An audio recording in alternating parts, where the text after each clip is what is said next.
The story of the Gita is the story of Indian civilization itself. We know the Gita as Krishna's counsel to Arjuna on the battlefield of Kurukshetra. But was it Krishna who created it? Or was it poet Vedvyas who was speaking the truth of the universe through Krishna?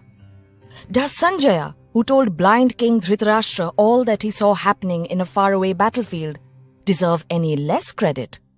What about all the poets and philosophers who sang, recited, wrote down or translated the Gita for people like us? This is their story, the story of the Gita.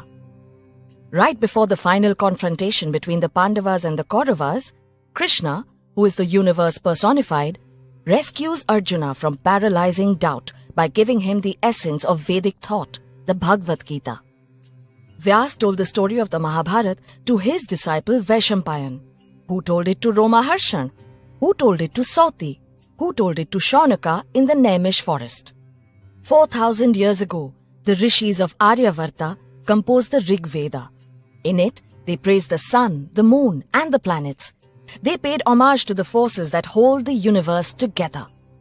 In the centuries that followed, the Yajurveda spoke of rituals with which mortals might call upon the gods and praise them. After that, the Upanishads shifted the focus from the celestial to the human. Brahman, that which unites all beings, the song that vibrates and flows through all that exists, is shown to be a universal mind. Over centuries, after much debate and disagreement between monks, the Vedanta came to the people at last. The Puranas and the Ramayana and the Mahabharata were written down in Brahmi script for the first time ever. When religions of the book arrived in the subcontinent for the first time, Vedic ideas began to be retold in regional languages and scripts. Through songs and stories, Vedic ideas reached the masses.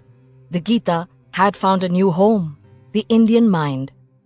When the Europeans made their first attempts to understand Indian culture, the many customs and beliefs of the Hindus made little sense to them. So they decided that Hindus must have one book that is the source of all their beliefs. What the European scholars did not understand was that Vedic ideas could exist without being holy books. They did not understand the importance of songs, stories, and rituals that travel the land, spreading the essence of Vedic thought. Also, the Bhagavad Gita is not the only Gita. The Puranas speak of the Guru Gita, Ganesh Gita, Avadhuta Gita, Ram Gita, Uddhav Gita, Vyadha Gita, and the Anu Gita.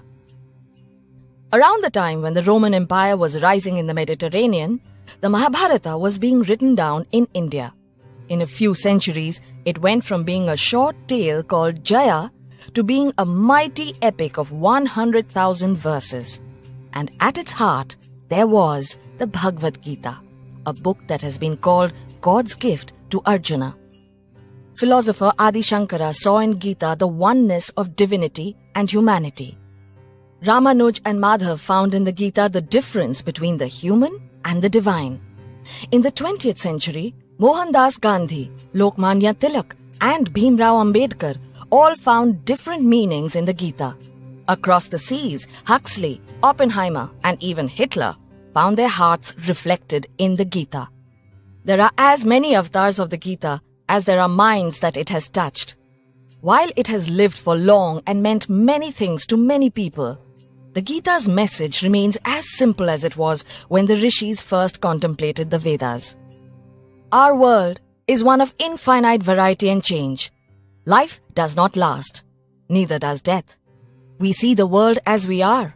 We create meaning by giving shape to emptiness and by creating boundaries to contain the infinite. We create friends and enemies. We create right and wrong. We create our own truth and we let it define us. There are 3 paths that can help us find our way in this world. Karma Yoga, the path of action and acceptance. Bhakti Yoga, the path of devotion and surrender. And Jnana Yoga, the path of knowledge and understanding.